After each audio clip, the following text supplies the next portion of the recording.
Good morning, good afternoon, good evening, wherever you are in the world. We are back with another Neurodiversity Stories, and I am your host. My name is Darren Clark. Why do we put on Neurodiversity Stories, and what is our mission? Why are we here? I set up Neurodiversity Stories quite some time ago. I think we're on kind of like episode 25, 26, something like that.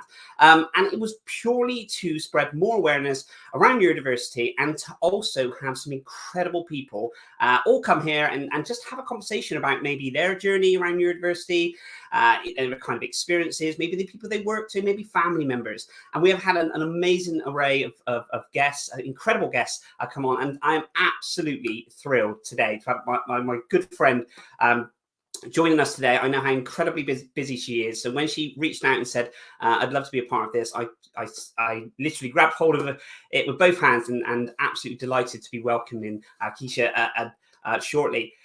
Obviously, guys, we can't do this without your support as well. So if you could let us know where you're tuning in from. We spread this channel out and it goes, global. We get people from Australia, America, India, Kenya, so Poland as well. So all across the globe. So if you are watching this live, please, feel free to comment, let us know where you're tuning in from, and also connect with the other people that are tuning in as well, because what we want to do really is build a global community of all like-minded people, all helping to spread that awareness around neurodiversity. So please, like I said, do let us know where you're tuning in from.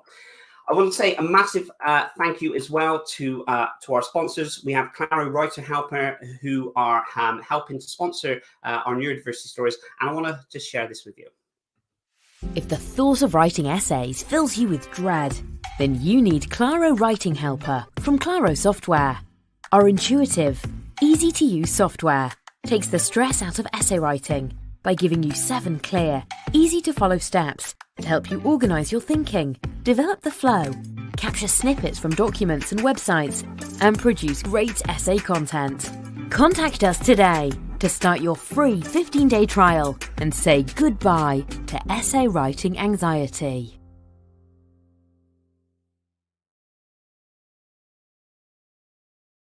So a massive thank you to our sponsors. All their details of their incredible software will be all in the blurb at the bottom.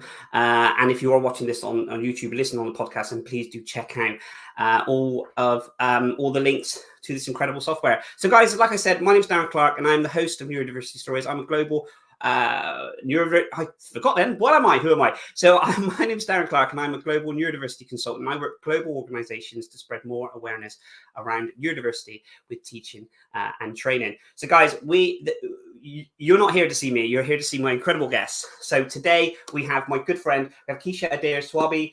She's a mother, wife, inspirational speaker. She definitely is. Radio Diamond presenter, Jamaican Parish ambassador, and the founder of Empowering Dyslexics. She's tirelessly creating awareness of dyslexia and dyspraxia. And today we're going to be speaking to her about kind of her own late diagnosis and kind of the challenges that kind of have. I know personally for me, being diagnosed at 36, it's very kind of, to try and get an understanding of that late diagnosis. So we're going to be touching on that topic as well. We're also going to be speaking about her dyslexia and dyspraxic journey. And like I said, the challenge on this. So please, if you haven't grabbed a coffee already, then please sit back. It's going to be an amazing conversation. And I would like to welcome my guest.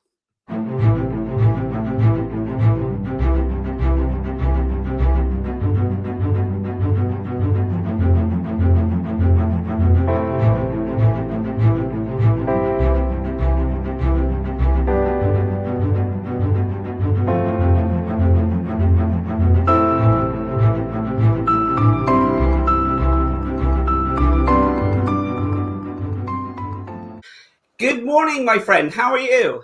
Good morning, Darren. How are you today? Very well, thank you. Like I hope I gave you justice in the intro. Like I said, I'm a massive fan of the work that you're doing. I know we touched kind of on the subject offline, and which we'll go on shortly, of how you were able to kind of, from a dyslexic, be able to kind of work all those different buttons and everything. I struggle sometimes with just a few buttons on this show, but we'll go on to this. But without further ado, like I said, I've been connected with you on LinkedIn and on Facebook for quite some time, seeing the incredible work that you do. It'd be amazing if you could just let the viewers and the listeners know a little bit about you. That would be amazing. Yeah, no worries. So my name is Keisha Adair Swaby. I live in Manchester.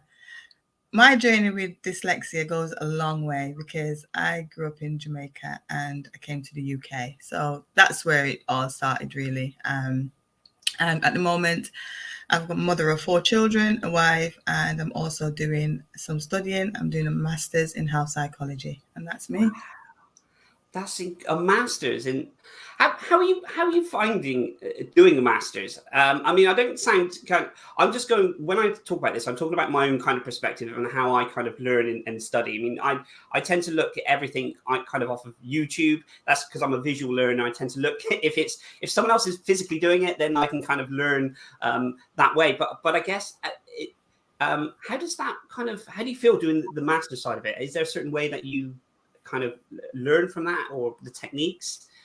Yeah, because it's all about when they're studying, because as you know, it takes us longer to get our heads around certain things and we'll have to reread. And so my study style is different, where I'm visual like you, so I like to see things, how it's done. Once I see how it's done, I can, do that and better of it. But the thing is, it's about taking your time and pacing yourself. Don't be too hard on yourself as well, because studying is not easy. When being neurodiverse doesn't help either. So it's all the strategies that you develop. When I do my work, I use quite a lot of colors. So I highlight a lot of things in yellow on my screen, so that I need to go back to that.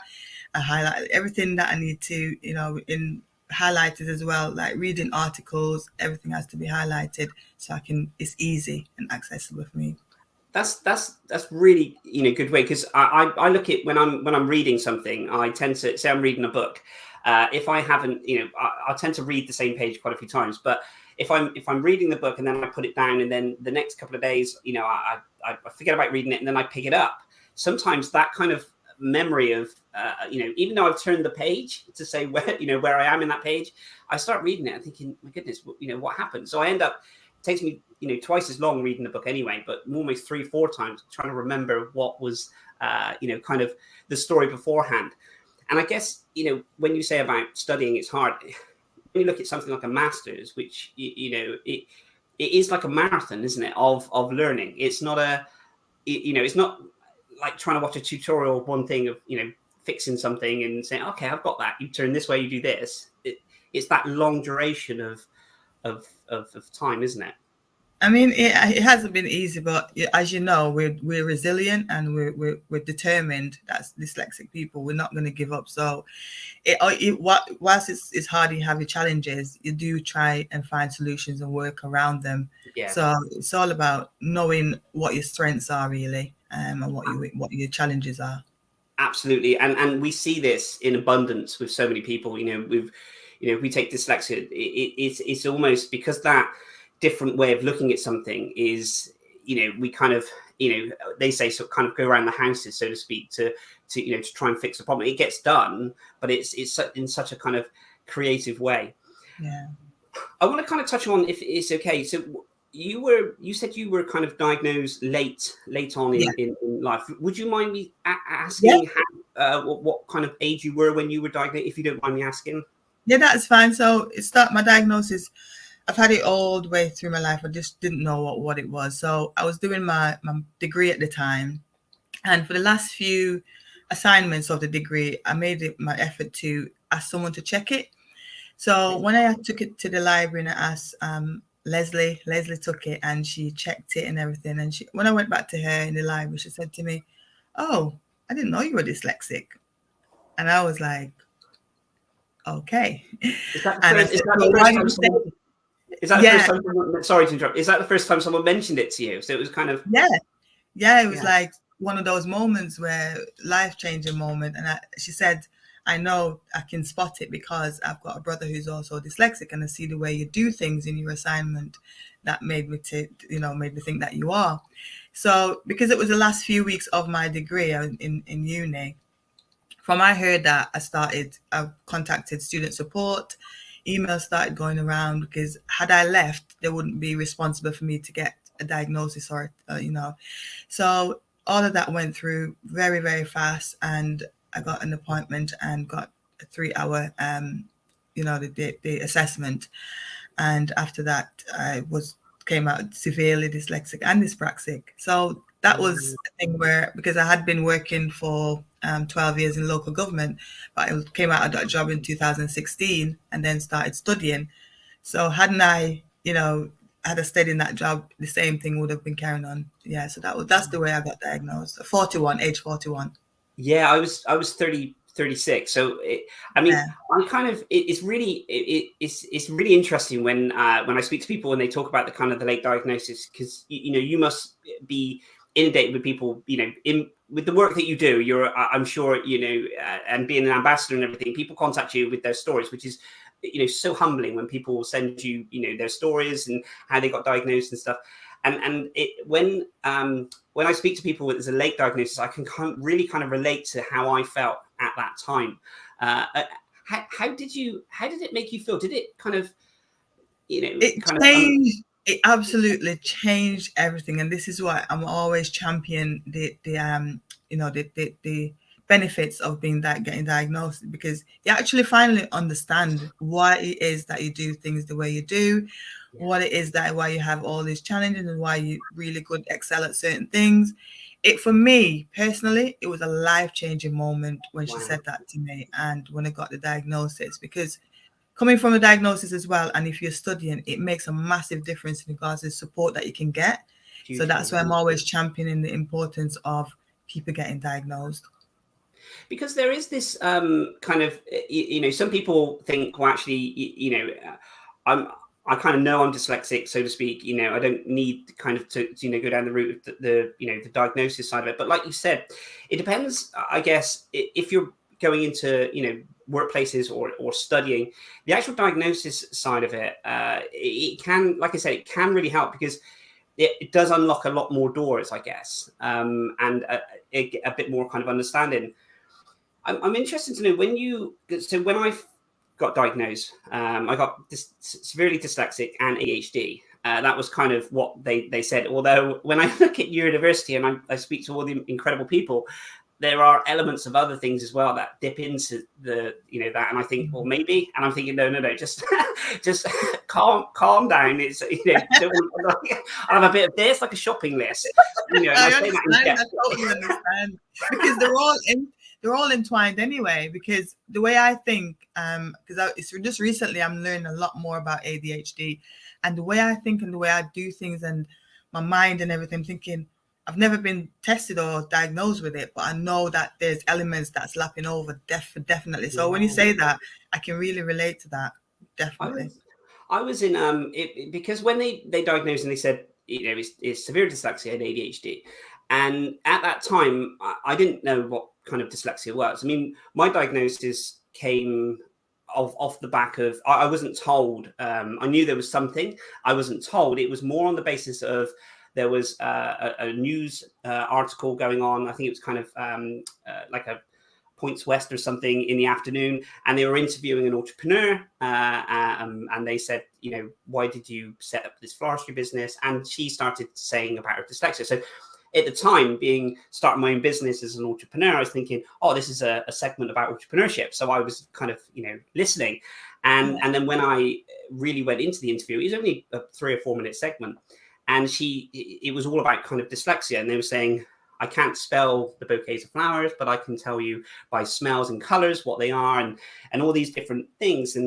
And when she started talking about the way that she sees the world, that was when it was kind of a light bulb moment for me to go, okay, so that connection, okay, it sounds like something that I'm going through, because it can be a real struggle, can't it? Before then, thinking, why am I not getting it? Were you asking those kind of questions? Always. I'm always like, why does it take me so much longer to actually read something and digest it? Why am I always walking and tripping over my own feet? Why is it I'm tripping downstairs, tripping upstairs? There was all these questions, but I didn't know what it was. So the diagnosis kind of fit the puzzle. Everything fits in the puzzle. I sometimes, because, you know, people's asked this question before, you know, if you can kind of take away your dyslexia. So I think it was maybe on the show or the thing. Someone said, if someone gave you the powers to take away your neurodiversity, you know, your dyslexia, would you allow it? And I really do. I would really struggle, because that would just be taking away it's me. part of you. Yeah, exactly. That's the way you are, and there's nothing you can do that's going to change that. Absolutely. And I love because when you delve into it, you think, you know, does my creativity come from this? Does my drive, does my hunger, does all these things, does that come from this? You know, does it come from dyslexia, ADHD? What does it come from? But it would be, I mean, you know, we're talking hypothetical, of course, but I just really, you know, I couldn't imagine a world where I wasn't able, you know, because I feel sometimes there are struggles, and I'm sure, you know, that it's almost like a reset button, isn't it? No matter if you have a day where you're thriving, you're doing these things, the next day, I always feel like it's a bit like Groundhog Day in some aspects of, you know, of your learning, but I wouldn't have that kind of taken away. And I'm sure, like you said, you wouldn't either. No, definitely not, because it's part of me, and we have some amazing strengths. You know, our communication skills, our empathy that we have for others. You know, the way we're resilient towards certain things, the way what we want to achieve as well that's a big element of it. Because some of us have been told that, you know, you're stupid, or you're not good enough, or you're not that. So we've had that. So we try to work 100%, 110% harder than everybody else, because we want to make that point to say that, yes, we can do it. Do you think that that's a really, really wonderful point that you've made in that drive, although it's not to kind of prove someone wrong, so to speak, but do you think that's inherent in us, then in that we kind of, because we find things such a struggle, that when we go into something, we tend to think, well, actually, we need to kind of put that extra effort in to do it. And then that's why we flourish and succeed in what we do.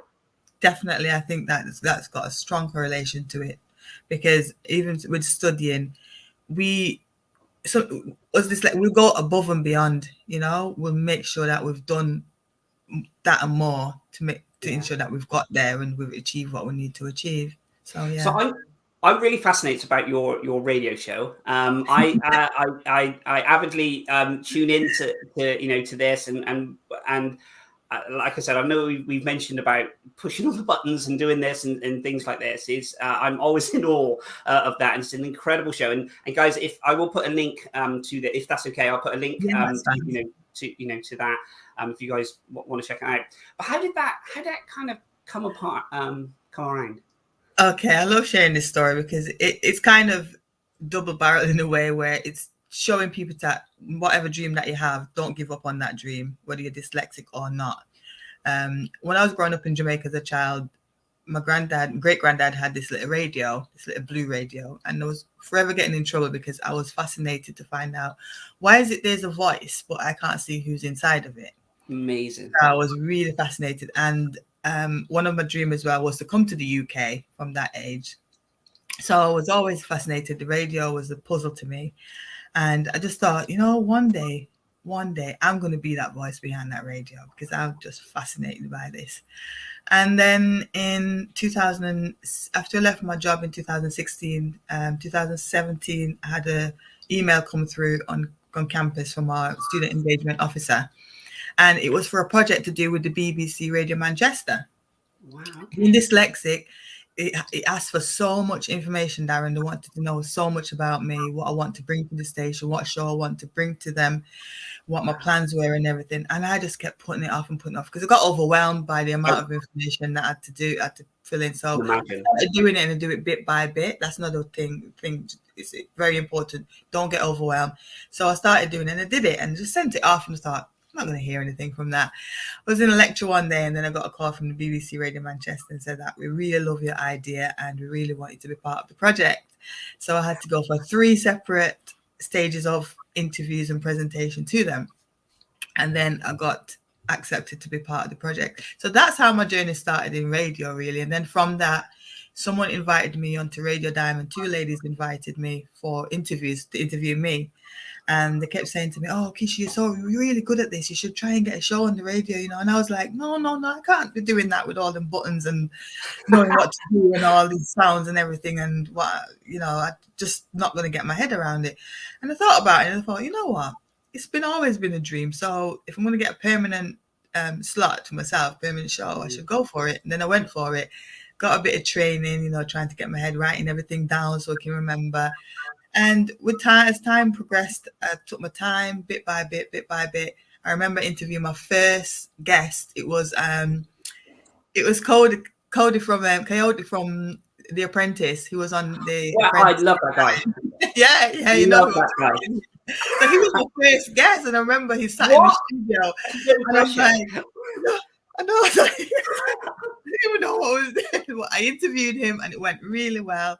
And after that, that really you know, increase my confidence and saying that I can do this. This is really, and that's the story really in a nutshell. Wow, that's incredible.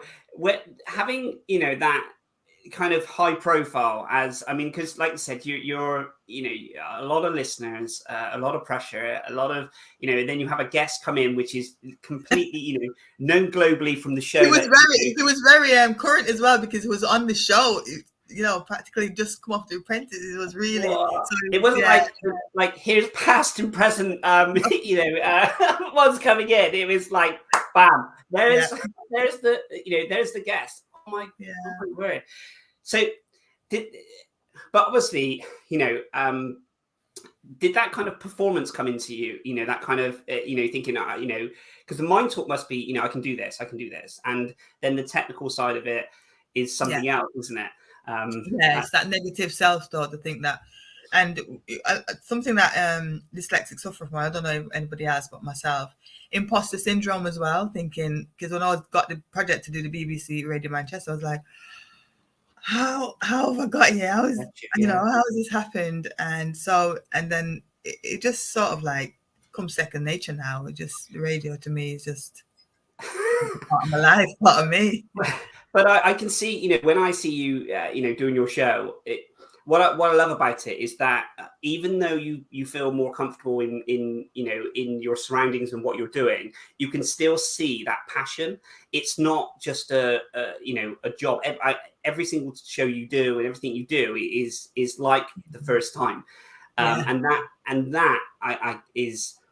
I wouldn't say maybe it's a dyslexic trait, but I'd say that's that passion that you know, you feel like you found something that you love doing, and it glows and you know, in shows. But hats off to you to have that, have him as a first guest. I mean, because I guess you're, you know, was your kind of mindset throughout the interview kind of thinking, you know, is this going well, or am I going to ask this or this, or were you just kind of focused on, you kind of know what you were going to do? I think on the day, because whenever I have an interview, the guests always say to me, "Oh, can you send me a set of questions?" Which I always tell them no, because it's a chat. I don't have it scripted.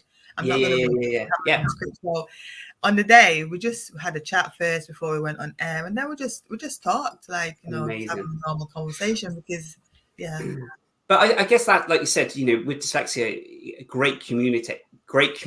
It's funny as that I said great communicators. Can't even pronounce this. How ironic! Great communicators in that making, you know, and like I said, when someone says, "Oh, it's just a chat," and you're having a conversation, that element of it really kind of helps. Definitely helps me, because it just, I feel like a chat can kind of go anywhere, and it. Which will bring me back to when you were kind of, did you go through an interview process? Did you have to go through an interview process to get the position? Was it quite a tough process? When I was doing a project with BBC Radio Manchester, but not to be on Radio Diamond, no, that would just, you know, that just happened. Because I always think back to some of when I was working kind of in corporate and retail, I look back on some of the assessments that I used to do or interview processes to maybe get, you know, a promotion to the next role, or, you know, go up the ladder, whatever it is, the terminology that they use. And a lot of, I mean, all throughout my corporate career, I was undiagnosed dyslexia and ADHD. So I always found that, people would say to me, you work really hard. You work so many hours. I mean, I was 85, 90 hours a week. But when I look back on that, I think to myself, I worked that long because had I been able to kind of do some of the stuff a little bit more simpler, so probably using the right terminology, I probably would have been able to reduce my workload, because some of the tasks, I mean, that was difficult. And I remember some of the interviews just being, I went through a 3-day assessment to be I think it was a store manager, and it was literally from 9 o'clock till 5 o'clock, 3 days in a row. And I actually felt like my brain was on fire. I actually felt like I could put my hand on my head, and like I felt, as if there was heat coming out, where I was so exhausted. Have you been in situations before, obviously prior to the diagnosis, where you felt sometimes the interview process has been? I'm glad you've touched on that, because that is just a massive area in the working environment, because not everyone learned the same way. And I had the same situation where I went for 4 times. I went for promotion, and I did great at the interview, everything else. However, with that interview had a test, maths test of all things, and I am no anything to do with numbers at all whatsoever. Nothing to do with numbers, Darren. So I never got promotion, and I would never move up the ladder because of those barriers that I was facing, because I didn't know that I had dyslexia at the time. My employer didn't know. However, the education system and the way employment system, it has to change, because the struggles that we go through in regards to tests, give me 10 assignments rather than 1 exam. I'm happy to do the assignment. I can write and write and write and write. Might not even make sense, but it's there. But the test, when you say exam, personally, I just clam up, because I just don't like the pressure and I know it's going to take me longer. I know. I think back to maybe some of the, to give you kind of an example of what one of the 3-day assessments were. There was one day where there was structured business plans, so writing business plans. And then, so you'd have an hour. So you'd start off at 9 o'clock, and then you'd have an hour to put together this proposal of this, scenario of a business plan or something, a business case or something, a business case in why you should use some of the budget for the store to do this. So you'd have to write that for an hour, and then literally from the minute they'd ask you to put the pen down, and then you would go into a room and then be interviewed for an hour, and then you would come back out and then have a quick coffee or something, and then go back in and then write another proposal for another scenario of a business plan of something else, then go back in and have another assessment. And then the afternoon, I think it was then a breakdown of the 2 plans that you've done. And that was just, one of the days. And I think back, I just remember the 3rd day, we were all sat rounding on the table. We had all the other managers that were applying for this position, promotion. And it came to me, and I physically couldn't talk. I prepped the whole, I was burnt out. I prepped the whole day. I had everything in front of me. And as they went round, and you had to give this 20-minute speech in front of everyone else, I was so exhausted. I literally just went, I'll pass. And they had people in the room behind you, or you didn't know who was assessing you, who was marking you. Yeah. And I just remember that it was a gentleman, and he literally, as soon as I said that, he just put his pen down and closed his book. So I thought, that's who's assessing me. After the 3 days, all the work that I put in, I didn't get. At that point, I then got promotions later on in life, but I didn't get that. And I just look up until my diagnosis, I didn't really know. I would look back on that, because the mind's beautiful. Yeah. We don't know whether it's reality or if it's, now. And I look back and kind of still kind of clam up, I guess, about that scenario. But you're absolutely right. There needs to be more consideration, I guess, in the workplace, to have those different avenues. Because like, with yourself, they would assess you on, maybe if they give you a maths test and they said, well, actually, your maths test came back, like mine would, not the right points that they would want, but they give you something else, you'd excel. Yeah, definitely. And that's about the learning styles that everyone has, and once you can identify that, that's a bonus, massive bonus. I want to touch on as well. You do. You're a public speaker or keynote speaker. I'm never too sure now what terminology to kind of use with this. And also as well, did I read something about Les Brown or Les Brown? Yes, I am a certified Les Brown speaker. So I did his program, and yeah. His story. When I first, I do kind of public speaking in talking as well, and I would say hands down is the first person that I listened to who inspired me so much. I would listen end to end. Like I would Google, YouTube all the time, and I would just play it in the car, when I'm walking the dog, when I'm at the gym, whatever. Just like the most. He's amazing. Oh, what was that? What was that like? Are you allowed to share? I'm not asking you to Yeah, share. right. No, it's fine because I did the program. So every Wednesday night, I'm still in the group and part of the whole network of people all over the world. And what it is, in 2006, my dream, I discovered Les Brown in 2013. And when I was in the crossroads of leaving my job and everything, started listening to Les Brown like every morning, especially the speech in the Georgia Dome. And I kept listening, and I also was reading a book called Feel the Fear and Do It Anyway by Susan Jeffers. Incredible. Yeah. Incredible. And that gave me, those two people gave me the inspiration. So in 2016, I joined his academy because he had an academy in Florida. Wow. I joined that. There's about 5 of us within the UK that was part of it. However, I came out of it through personal challenges that were going on at the time, came out of it.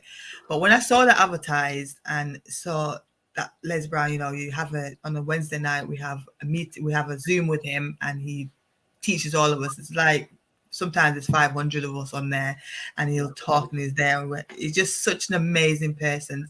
So when I saw it advertised, I just jumped for it. I thought, Les Brown, certified speaker, I'm doing that. So I did it. I did it because I always, when I used to go out, I used to say, yeah, Les Brown, my dad. Yeah, and people used to look at me, Les Brown's your dad? I said, yeah, he is. He's my father of motivation because he's such a great guy. And I've always been inspired by him, from being classed as mentally retarded, everything that he went through with his parents, being a twin with his twin brother. His story is so powerful, isn't it? His story is powerful from where he come from, and now he's reaching people globally. He's stopped traveling now because of the pandemic and stuff, but he's still reaching people online. Yeah. I there are a few. If someone said to me, who inspires you, and especially as a motivational speaker, or I almost, it's difficult because I don't class him as it's almost something that surpasses motivational speaking. It's just it's almost quite comforting as well. If I'm honest, if I'm able, if I need a spark of inspiration, if something's that drive or something, I know whatever I put on, it doesn't matter whether he's telling about his story, whether he's telling about something else, or just giving you that kind of that talk. They are, I completely concur with you. He's so down to earth. He's so funny. He is, you see him and his laugh, isn't it? When you're in his face, it's like you realize that, wow, that's Les Brown. Yeah, the things that is really, really, really great. I can imagine being in that circle as well. It is, with his laugh and his motivation is contagious. On that. So yeah, I just wanted to touch on that because, like I said, I'm a massive fan, and I just, it was great to kind of get some inside information and talk about that as well. I noticed as well that you're part of so you're a founder of Empowering Dyslexics and Creating Awareness. How important is it then? Because I know we spoke about this, beforehand as well, about us kind of being in this bubble. I'd say bubble, but kind of where we're talking about dyslexia and neurodiversity and dyspraxia, on a daily basis, and then we go out of this kind of circle, so to speak, and then we go into the workplace or the real world, and sometimes it's not topical or on the agenda. How important is it then to you to keep spreading that message? I know it's a hypothetical, not hypothetical. I wear it. I am proud, and I make it known, because finally, when I knew what it was, and I knew, everything just fell into place for me. So for me, it's very, very important. Wherever I go, I'm always spreading the word, and I am not ashamed to say it. But what I've noticed is there's still a lot of stigma attached to it and shame. And that's something I'm trying to change within the Black community as well, because there's a lot of things that misconceptions, because they don't really know much about it and what it is, and they don't really know that, listen, this is your superpower, you need to own it, you know, make it work for you, because once you can identify what your strengths are, they really overcome all the challenges that you're going to have anyway. So wherever I go, I'll let people know that I'm dyslexic, and I'm proud to always tell them, and because it's in my family. My daughter also dyspraxic, and then I'm going through one of my twin as well. She is going through the assessments as well with the occupational therapist. So it's very important. It's close to my heart, because I don't want anyone who, you know, to go through what I've been late diagnosed at 41. I'd like, especially children, it's so important. I cannot express it enough. And I always tell parents, look at the things that your children are doing, you know, because the early diagnosis will save them a lot of bother as they grow up. I couldn't agree with you more. And I think like I said, it's truly incredible. And it really, you know, people, you know, you're inspirational, and what you've done in your journey and what you're continuing to do. And I know that there'll be people kind of looking up to you. And owning that kind of dyslexia, you know, owning that, you know, the kind of the, you know, saying I'm proud that this is helped me in that side of it. Like I said, I guess we don't realize how many people we help, you know, because there's probably people that watch, you know, the stuff that you do and everything, and they go, you know, I aspire now to do this, or I aspire that because of, you know, what you've done. So it can be really powerful. It was, because when I sort of came out and let the whole world know on Facebook, and I shared a bit of my story, I was overwhelmed by the response, because everyone sees me. And because this is the thing, because the misconception people say to me, which really still upsets me at the moment, that no way you can be dyslexic. You do all this, you do this, you do that. Yeah, I do all this and whatever, because those are the things that you see in there. Those are my big strengths, you know, doing the radio, inspirational speaking, doing my advocacy, all the things that I do. Yeah, but when they say to you, yeah, people can't, I am. Certainly am. I'm dyslexic. I guess when you're so right, when people say this, they say, you know, how can you possibly be? As if, you know, but again, I guess it's that their, you know, misconception of it. Absolutely. Absolutely. And it does bring down to that, you know, the reason people are still asking and saying, well, you know, you don't seem like you are, you know, you don't act like you are. And you know, those aspects, it is even more why we need to continue spreading that more awareness around, you know, the understanding, you know, of it.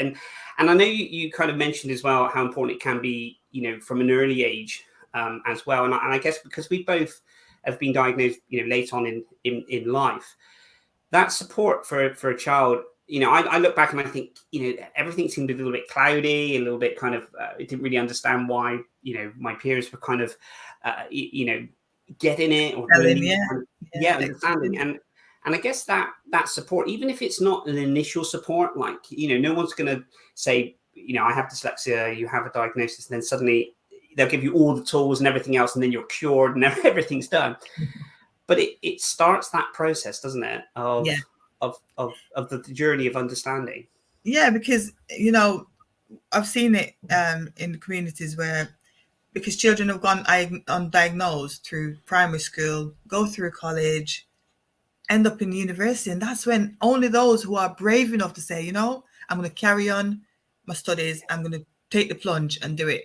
What about those who haven't and have come out of the school system? Some children have come out, they're frustrated, they don't know what's wrong. And all it is just, it might be just something like neurodiversity. That's all it is. It might be just a learning difference, but that doesn't get picked up. So I have noticed that majority of people in my network, a lot of them are late diagnosis or when they've got to university. But what about those ones that didn't, you know? I agree. And you think of, you know, university, you know, school in any aspect is tough. It's a tough environment in school because there's, you're growing and there's so many different, pressures within school. And then obviously you've got the educational side of it, which is pressured as well. But then, get into university and then, I like I said, I've heard lots of stories where people say I've got to university within the first couple of weeks, a tutor had said this, and then suddenly I then got diagnosed. But that must be then, tough when you go to university and you get that diagnosis in university at that age as well. It really is, because for me, when I look back now on the thing, when I was doing my degree, even whilst I came out with the first class honors degree, I'm thinking all through that 3 year I've been doing it, I didn't have the support because I didn't know. So, and there was support there for me to access, but because I wasn't diagnosed, I wasn't able to, and I didn't know. So it has a massive impact on things. It really does. Did you feel because we have to kind of, we talk about kind of burnout in the sense, because we, throughout our lives, I guess we just continue. We're like, okay, pick ourselves up and go again and go again and go again. Yeah. And our mentality is, well, it's almost like with my ADHD, I find it very difficult to relax and to kind of slow down and turn my mind off. You're always kind of hyper thinking about different scenarios as well. And we have to kind of, I guess, protect our own mental health in the sense of, trying to reduce the burnout. Did you find with your kind of studying in that sense of it that you felt, you had to kind of be careful not to hyper focus in Definitely. Because like yourself, my brain is hyperactive. So I find it struggle to switch off. I have a million ideas that I want to execute. I have a million business ideas that I want to do. But it's one of those, where do I start? It's so it is important to kind of, because we go 100 miles an hour, we just keep going. And that can create burnout. It's very important, because alongside dyslexia and quite a few of the neurodiversity issues, we have other things attached to it. You've got to think about mental health as well. That's a big part of it. So we have to be very, very careful in regards to our thinking and what we're doing and how fast we're doing it. I couldn't agree with you more. And if you take a child that's been through school and struggled through school and then left school with probably not the grades that will, I guess, help them. I left school with nothing. I left school with absolutely nothing. This is why it's even more commendable in what you're doing at the moment. I'm with you on that. Literally wasn't allowed to take any exams because it was, classes a waste of paper. That was their words, not mine. So it really is difficult then entering the workplace without that box you can fill in where it says what were your grades in school. That next level, because it's always kind of, what do you do after school? And I can imagine you then go into a scenario where the mental health kicks in, or if it hasn't already, because then the depression of or the expectation of, why I need to get this, but I can't. And that's where the kind of, I find sometimes when I left school, the support, although I didn't have a huge amount of support in school, I felt when I left school, there was literally zero support, because you take school, for instance, there's an expectation that you need to turn up, you need to do your lesson, you need to hand something in.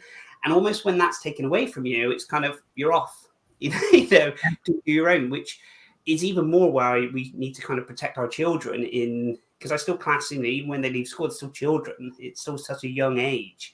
Yeah. It's such a vulnerable age, I guess, where there isn't that support network. Definitely. And so much need to change. And our work that we do here, we still have so much work to do. It's still so much. It's never ending. And it's never ending, because there's so much need changing. I guess there is, because we look at the educational side of it, and like I said, I've always taken my hats off to teachers. I think it's an incredibly difficult job, especially if you've got 30 children that all learn differently, and then we then take a child that's neurodiverse, say someone with dyslexia or someone with ADHD, dyscalculia, and then that in its whole entirety can be really difficult. And then we look at the kind of the workplace as well. That can be, some workplaces are not set up. I mean, I guess in an ideal world, in a perfect world, wouldn't that be lovely? But if we had a child that was supported through school, maybe like you mentioned, about the early diagnosis, then they left school, went into further education, and then into the workplace. But there was an understanding of dyslexia, so to speak, throughout the school, college, university, and then the workplace. And I guess I'm not always asking for, special treatment or anything else, or, the most elaborate tool to do the job or something. I'm just asking maybe for a fairer way of me being able to deliver the task that you're asking me to deliver. I had the same thing with university. I remember when I started my master's, and the first assessment we had was to do, it's like an interview, but we had to record ourselves giving the answers to the questions, pretend that we're going for a clinical job in psychology. And I couldn't tell you how difficult it was. And whilst I do media and I do the radio and everything else, but it really was difficult because it's more of an academic setting and anything else. And I just thought, and then the exam after that we had to do, I just totally lost it on it, because it's the style. It's the style that you're trying to teach me. I'm not conducive to that at all. It's different. So that's what I'm saying to university schools, universities, colleges. It's very important to find out that child's, even if nothing to do with neurodiversity, find out the learning style. And that's, like I said, that starts from a conversation. That starts from a conversation of, because I always find whenever I mentioned, I speak to people and they say, well, I went to my workplace and mentioned that I have dyslexia. And the first thing they said is, what do you need to, what do you need? And it's almost like a shopping list. And then they go, okay, well, and it depends on how far you are within your own journey of your own diagnosis or experience, maybe in previous education or previous kind of workplaces, what kind of works for you. But sometimes you can be at that stage where the employer's saying, what is it you need? And the emphasis then put back on, the person, and the person says, well, I'm not too sure. And then you have this sort of stalemate kind of part of it where, because I always found, I don't know if it was the same for you, as soon as I got my diagnosis, I then went heavily into researching it myself to try and understand what this was. It wasn't, I had a dyslexia tutor come around every week and give me more information. It was, my friend Google and speaking to organizations. Yeah, because in the workplace, it can be difficult for people. See, having dyslexia, it can work in your favor and it can work against you as well. Because if you're into an employment environment where they have no idea about dyslexia, they don't know how to support you, they don't know what you need, and they're asking you what you need, a lot of that goes down to the lack of awareness of them understanding what's involved and how can I support this person in the most successful way. Because once you get that support, going back to the support, we excel. We will do whatever it is. We just need that support. So doing my master's as well, going back to that, I've been blessed to have been able to get a DSA to help me with getting a laptop, getting a printer, getting a support worker to help me with my work, how to structure it. Because the thing is, we can write until the cows come home, but it's not necessarily going to be in the order or sound in the way that it should be academically. And having that support of somebody be able to say, oh, have a look at this paragraph, it's not, you need to change that around. It's a massive game changer, especially studying. It really is. Yeah, and that's it really is. Diagnosis. We're coming up to our kind of time. I did say that it will I could talk to you all day. I'm like I said, I'm incredibly inspired by everything that you're doing. I wish you the very best with the radio show. Like I said, I'm a massive fan. I need you on it as well. You're coming on. I am. I would be humbled to be a guest. Definitely, we will sort that out offline. I would love to be a guest. That'd be amazing. I'd be a viewer than a guest. That'd be you can talk about your story. You can share your story, because I'd had Liz on there as well, and quite a number of other dyslexics. So we just need to keep talking, keep that conversation, sharing different stories. My passion is to sort of like dispel all these myths in the Black community about, if you have dyslexia, you're not stupid, you're not backwards, you're not dumb. All of these words that's been used against us, we can carry them all the way through our life thinking, I still do silly things like spelling is not my greatest thing. And people who see my post and they'll say, wow, that was a brilliant post. You don't know how long it took me to actually go through and even a post-it, I spot something that's wrong. I was like, edit.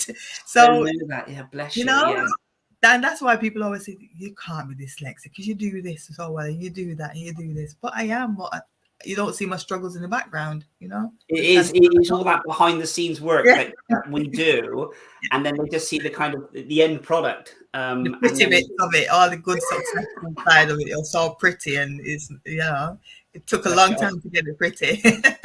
Definitely. And that's, you know, when I see the work that you're doing, I kind of, you know from my own experience of how, you know, a simple post, I guess, can, you know, need to be double checked, or even like, you know, there's some posts I put together, I spent like 20-40 minutes on, and then I'll delete, you know, it just doesn't, in my head, doesn't sound right. But when I pass it to my kind of my partner, and I said, oh, can you have a look at this post? And she's like, yeah, okay, because she's incredibly supportive like this, and she'll go through, she says, that's brilliant. But there's something in me thinking, it just doesn't make sense, you know.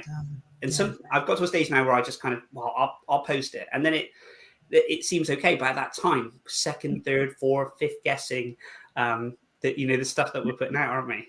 Yeah, definitely. I mean, but that's part, because I laugh now, because sometimes I even do my flyers for my show, and I have the information there in front of me, but I would have spelt the name wrong or something like that. And I just laugh at myself, because I think I know what it is. Why, you know, before being diagnosed, I used to think, oh, why would, you know, get really annoyed with myself, thinking, why do I make this silly mistake? Why? What is it? Why do I do that? So it really is, and I'm just so proud and happy to share the word about it and create more. Well, you're, like I said, you're doing truly, you know, incredible job. And like I said, I'll be, you know, watching. Like you, Aaron, you're doing some. I've been watching your journey for a long time since we connected on LinkedIn, and I see the work that you do, and I see the effort that you put out there to making things a lot easier for us, you know, a little bit easier for us. And I just want to say thank you as well. Oh, bless you. I'm truly, honestly humbled by that. You both do amazing work. Thank you so much. I will let you go and to enjoy the rest of your Friday. I'm sure it's probably busy. And I hope you have an incredible weekend. I can't thank you enough. Oh, before we go, if people are looking to connect with you, how can they get hold of you? LinkedIn, anywhere. That's my name on there. Just connect with me, and then we can have a chat. They can, you know, they're happy to. I have a group. When I started the group, it was just myself in there, and I now have about 260 people in the Empowering Dyslexic Facebook group. So anyone want to join us in there, you know, constant, myself and Marcy. Shout out to Marcy right now. She's always there helping me to you know, we work together and getting information out there and posting stuff. Incredible. And I'll put any links that you want me to put on this and onto YouTube or on the podcast as well. I would be more than delighted to. Have an incredible, thank you so much indeed for your time. Like I said, I know how incredibly busy you are. Thank you so much.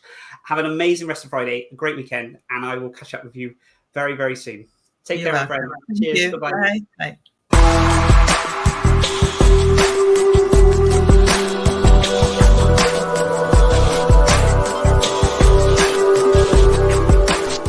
I hope you enjoyed that just as much as I did. Incredible lady doing phenomenal stuff. If you're not connected with her already, please do reach out and connect and see the amazing stuff that she's doing.